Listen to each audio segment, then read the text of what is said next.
Hello, everybody. Scott Golden here with the Pro Wrestling Logic YouTube channel and the World Class Championship Wrestling Review Series. Hopefully, you are doing well. Hopefully, you're enjoying the series as well. We are into the month of April in 1985, and there is a review. There is a review chapter to what we do today, and then there are 4 first-run segments as well. I'm up through the beginning of June in my watching, so hopefully those will be up today. We open with El Diablo and Bobby Fulton. Interesting to me that World Class does encourage kind of the tag teams to take on singles roles in the last few weeks. Not necessarily something that they've done with pure tag teams before. Something like a Chris Adams, Gino Hernandez sort of situation, that kind of thing does happen, but specifically driven tag teams seem to stay tag teams, but that doesn't seem to be the fall over the last, let's say, month or two, so it's a little interesting there. Lots of confidence from Bobby Fulton early, and he goes at things pretty easily. Obviously, El Diablo is a masked superstar who they basically are trying to get more out of. I guess as a time filler.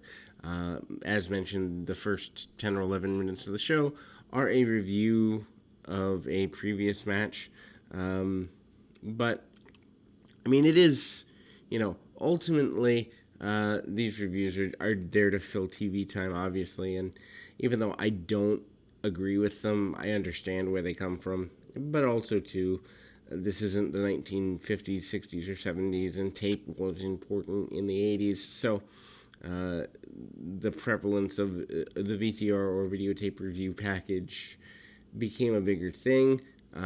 Again, not something I would use on my programs. Like, literally, it would be 2 minutes or less for a segment. I don't think people hang around to watch reruns, and you have to assume that you want to assume that the majority of your viewers are enthralled enough with your program that they don't miss episodes. Now, that doesn't mean, especially in a DVR culture. Anyway, match is really basic, test of strength and things like that. Things you might have seen 10 years ago as major things.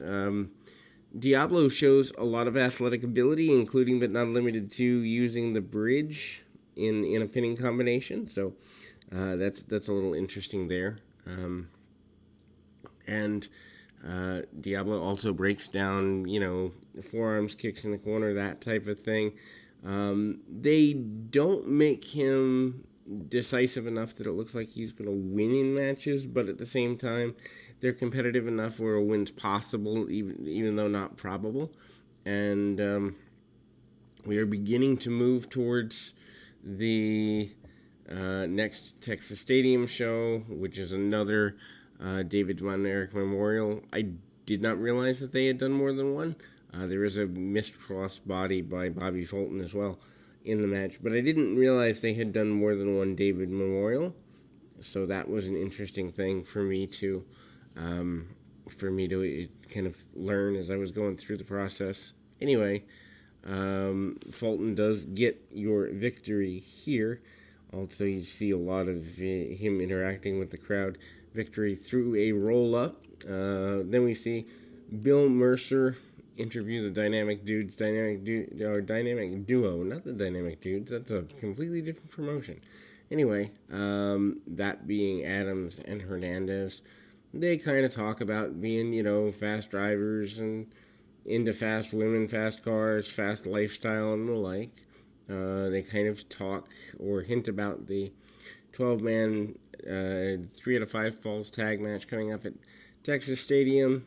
Very basic interview, but it's there.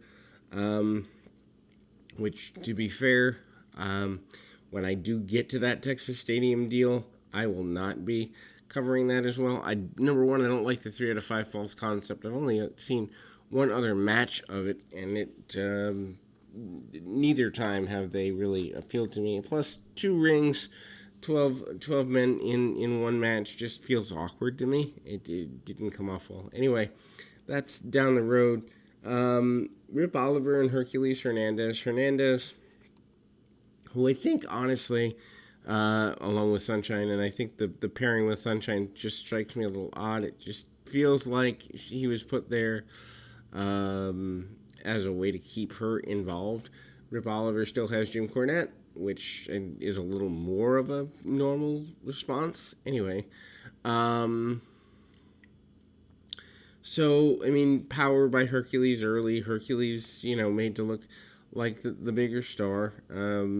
Sunshine is still struggling to find a way to neutralize Cornette, among others, which gets settled over the next few weeks. Military thrust by Hercules shows amazing power.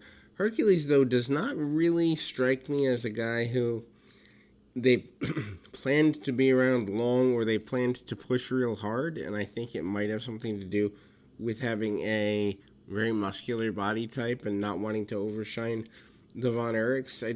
To me, I think they could have done more with him to this point. Anyway, Breakdown Oliver tries to get things going in his directions with chokes and the like. And ultimately, it doesn't go exactly the way everybody plans.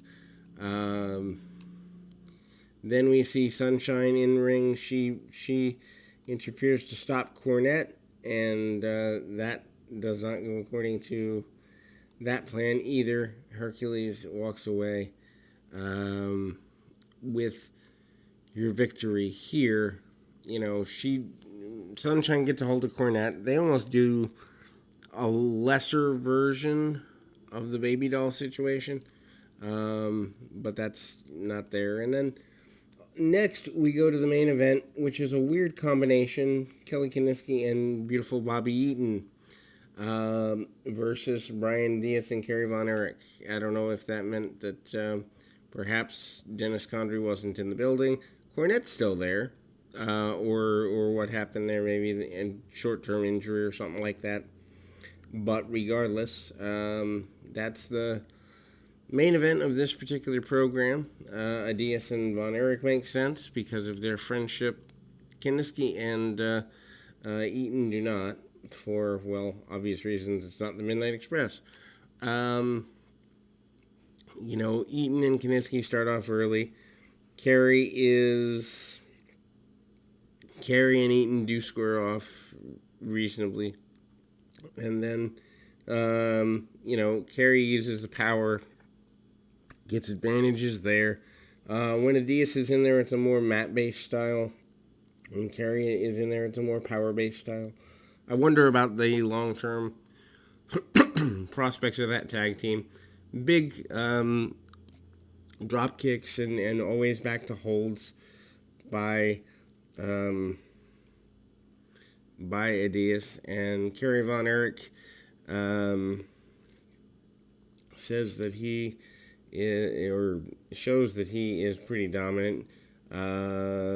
Eaton goes out to the floor. Cornette tries to calm him down.